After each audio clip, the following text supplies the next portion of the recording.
Welcome back to Biology on Earth. In this video lecture, I'm going to discuss about different evidences of evolution which suggest that how evolution occur on the Earth. What is evolution? These species, they develop or they evolve from the same common ancestor. That means if this is common ancestor, it leads to the different speciation or it leads to the development of different species. Not the species they evolve separately, but they evolve from same common ancestor. Here are the different evidences which explain that how evolution occurred.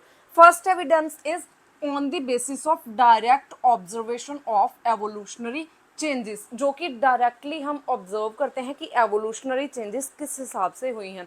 जैसे बहुत common example है industrial melanism की in the peppered moth which is also called the Biston Bichularia. We have already discussed about this moths.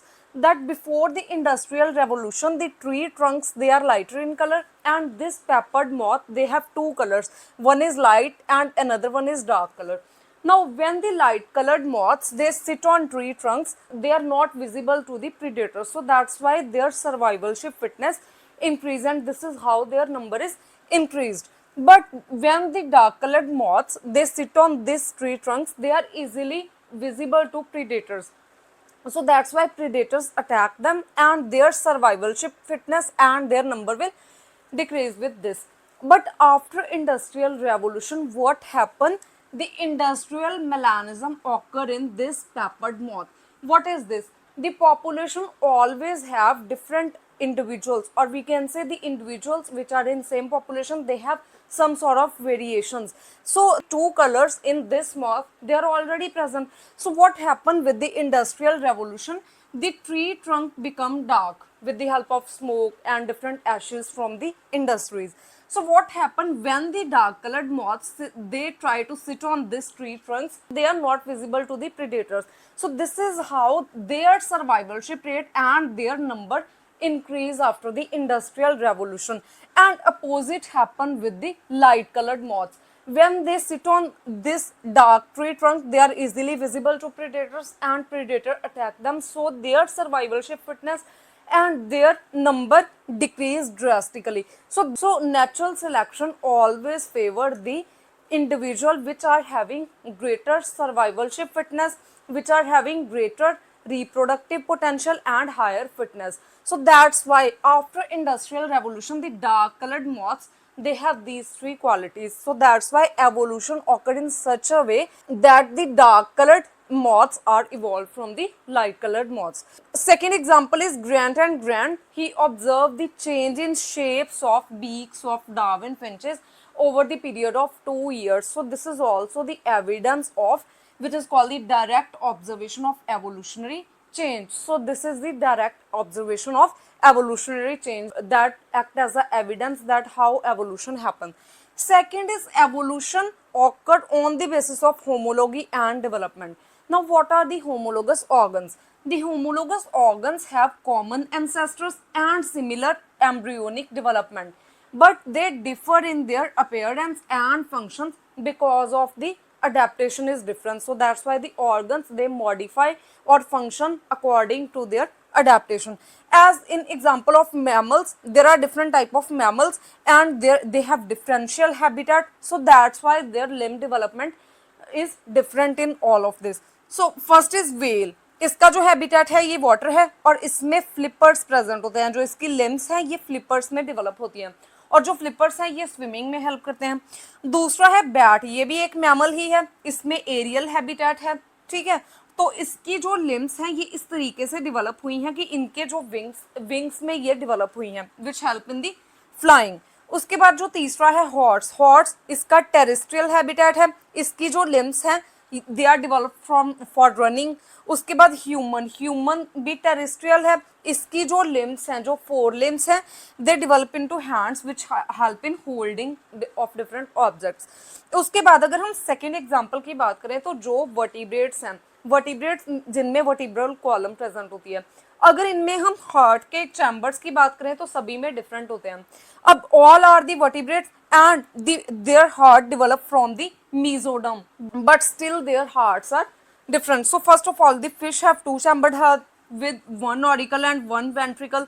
उसके बाद जो यहाँ पे amphibians हैं इनमें 3 चैम्बर्ड हार्ट होता है। जो रेप्टाइल्स हैं सभी में 3 चैम्बर्ड हार्ट है एक्सेप्ट क्रोकोडाइल, इसमें 4 चैम्बर्ड हार्ट है। It is a reptile but it has 4 chambered heart. जो मैमल्स हैं बर्ड्स हैं इनमें भी 4 चैम्बर्ड हार्ट होता है। अब ये सारे जो हैं ये वर्टिब्रेट्स हैं, कॉमन एंसेस्टर हैं, क्योंकि कुछ ऐसे हैं जिनकी अडेप्टेशन ऐसी है, जैसे हम मैमल्स की बात करें, बर्ड्स की बात करें, तो इनमें ऑक्सीजनेटेड और डीऑक्सीजनेटेड ब्लड को सेपरेट रखा जाता है, इसलिए यहाँ पे 2 ऑरिकल्स होते हैं और ऑक्सीजनेटेड एंड डीऑक्सीजनेटेड ब्लड की प्रॉपर सेपरेशन के लिए 2 वेंट्रिकल्स होते हैं। जबकि फिशेस में ऐसा नहीं है। फिशेस में क्या है कि जो वाटर है ये गिल्स के थ्रू एंटर करता है और गिल्स में ही ऑक्सीजनेशन हो जाती है, और फिर इसलिए जो हार्ट है इसमें 2 चैम्बर्स ही चाहिए, जो ऑक्सीजनेशन डीऑक्सीजनेशन के लिए डिफरेंट चैम्बर्स नहीं चाहिए। उसके बाद अगर हम थर्ड बात करें तो जो लेग्स हैं इंसेक्ट्स में, so legs of insects they modify accordingly. For example in grasshopper they have jumping legs. उसके बाद जो मोल क्रिकेट है इसमें डिगिंग लेग्स मींस जो इनकी लिम्स होती हैं ये मॉडिफाई होती हैं फॉर द डिगिंग पर्पसेस। जो हनी बी है इसमें जो लेग्स हैं या जो लिम्स हैं they are modified for the pollen collection. तो सभी में जो है मॉडिफाइड लिम्स होती हैं। इंसेक्ट्स हैं सभी, सभी का सेम मीन्स एंसेस्टर है, कॉमन एंसेस्टर है, लेकिन जो लेग्स हैं उनमें उनका function and structure totally different है। उसके बाद है माउथ पार्ट्स इन इंसेक्ट्स।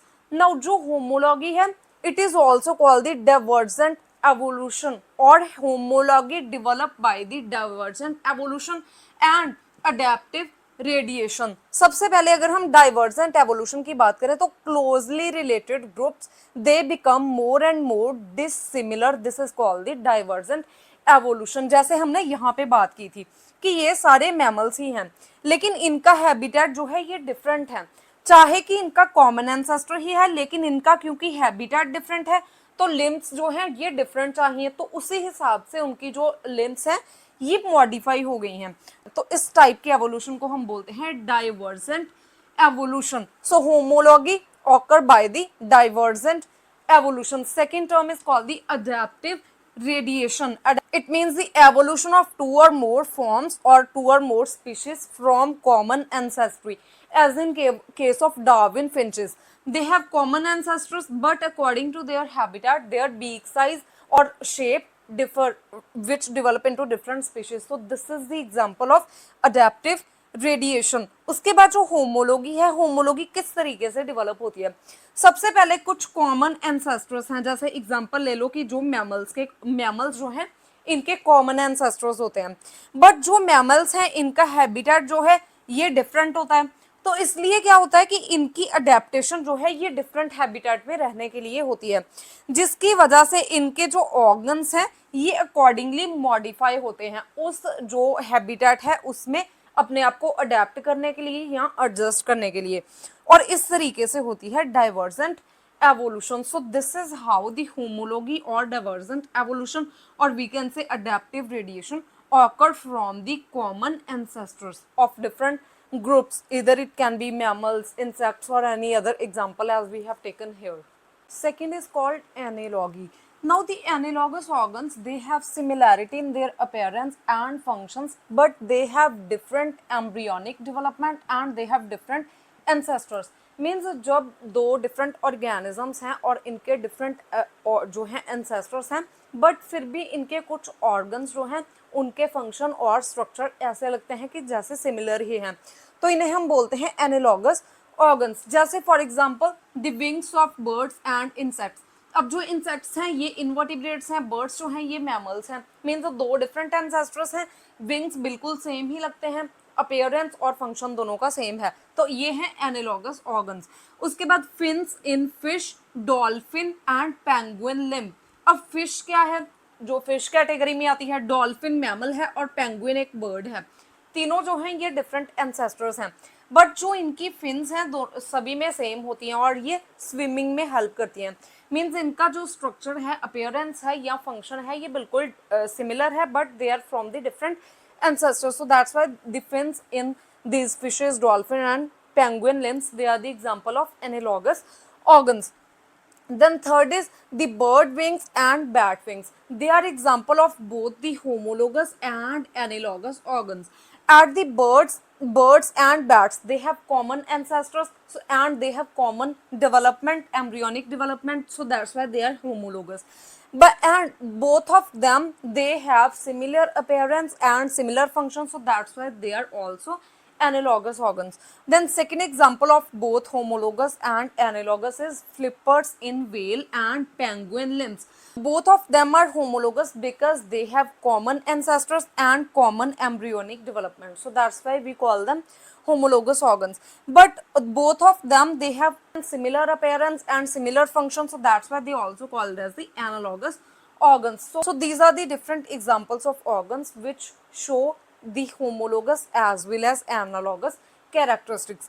उसके बाद जो analogy है, it show the convergent evolution and parallel evolution. Convergent evolution leads to analogy and parallel evolution leads to analogy. How? First of all is the convergent evolution. The distantly related groups, they become more similar in appearance and develop same adaptation independently. This is called the convergent evolution. Now यहाँ पे example है wings of birds and insects. जो wings हैं birds के और insects के, birds और insects जो हैं ये डिफरेंट एंसेस्टर से हैं, बट दोनों का हैबिटेट सेम है, सो सेम ही एडेप्टेशन की वजह से दोनों में विंग्स डेवलप होते हैं जिनकी की अपीयरेंस और स्ट्रक्चर सिमिलर है. तो यहाँ पे जो इनकी विंग्स हैं ये कॉन्वर्ज मीन सिमिलर लगती हैं. सो this is the example of convergent evolution. Second is called the parallel evolution. If there are two habitats located far away from each other, suppose one habitat is present here and second is present here, but they have same environmental conditions where distinctly related groups converge and develop same adaptations independently. अब जैसे suppose कि यहाँ पे जो एक school है ये Jammu and Kashmir में है और दूसरा जो है ये यहाँ पे गुजरात में है. दोनों स्कूल्स जो हैं डिफरेंट लोकेशंस पे प्रेजेंट हैं और सेम तरीके की एजुकेशन अगर वहाँ पे प्रोवाइड की जा रही है तो दोनों जो यहाँ पे स्कूल्स हैं इनके बच्चों का रिजल्ट अगर सेम आएगा, क्योंकि एजुकेशन सेम मिल रही है लेकिन लोकेशन डिफरेंट है, तो इस टाइप ये एक एग्जांपल हो सकती है पैरेलल एवोल्यूशन की. अगर कंडीशंस दोनों की सेम मिल रही हैं, अडेप्टेशंस सिमिलर होंगी, तो सेम तरीके के जो कैरेक्टरिस्टिक हैं ये डेवलप होंगे. सो ये एग्जांपल है पैरेलल एवोल्यूशन की कि ये दोनों जो हैं इनका सक्सेस रेट इक्वल होगा. सो पैरेलली ये इवॉल्व हो रहे हैं. This is the parallel evolution.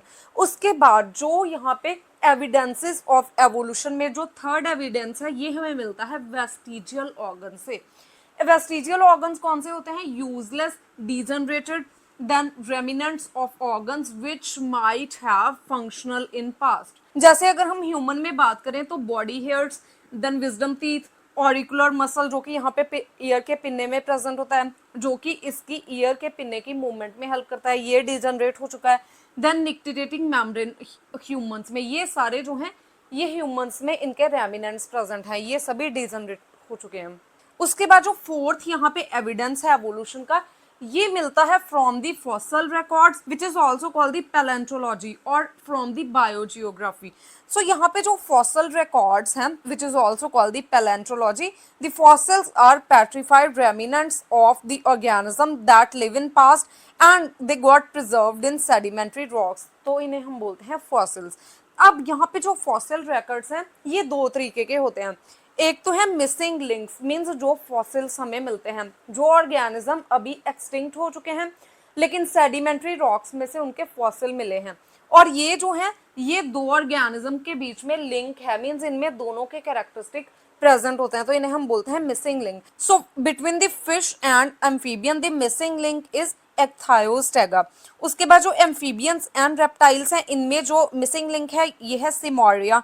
और between the reptiles and birds is Archaeopteryx, और जो रेप्टाइल्स एंड मैमल्स हैं इनका कोई मिसिंग लिंक नहीं मिला, तो यहाँ पे अननोन है, कोई फॉसिल रिकॉर्ड इसका नहीं मिला. यहाँ पे फॉसिल रिकॉर्ड में हमने अभी डिस्कस किया एक जो एविडेंस होते हैं ये होते हैं मिसिंग लिंक्स जो कि फॉसिल से हमें मिलते हैं. दूसरे हैं वो एनिमल्स जो कि स्टिल अभी लिविंग कंडीशन में है, स्टिल दे आर लाइव, तो इन्हें हम बोलते हैं connecting link between the two animals. Means दोनों जो एनिमल्स हैं इनके कैरेक्टरिस्टिक फीचर जिस एनिमल में होते हैं वो उसका कनेक्टिंग लिंक है, और दोनों एनिमल्स के फीचर जिस एनिमल के फॉसिल में होते हैं वो उसका मिसिंग लिंक है. तो यहाँ पे सबसे पहले जो एनालिड्स एंड आर्थ्रोपोड्स है, इनका जो कनेक्टिंग लिंक है इट इज कॉल्ड दी पेरिपेटस। उसके बाद जो एनालिड्स एंड मोलस्का का कनेक्टिंग लिंक है इट इज कॉल्ड दी नियोपेलिना। उसके बाद जो कॉर्डेट्स एंड नॉन कॉर्डेट्स में जो कनेक्टिंग लिंक है इट इज कॉल्ड दी बेलानोग्लॉसस। उसके बाद यहाँ पे जो कार्टिलेजियस फिशेज होती हैं एंड बोनी फिशेज, इनमें जो कनेक्टिंग लिंक है it is called the chimera. उसके बाद जो फिशेस एंड एम्फीबियंस में कनेक्टिंग लिंक है ये वेरियस लंग फिशेस आती हैं, जैसे कि नियोसिराटोडस एंड लिपेडोसाइरन। उसके बाद जो रेप्टाइल्स एंड मैमल्स में कनेक्टिंग लिंक है it is called the echidna and prototherian. So this is all about the evidences of evolutions. If you have any type of query regarding this topic, you can ask me in comment section, and if you find the content useful, please like and share the video and subscribe to my channel Biology on Earth.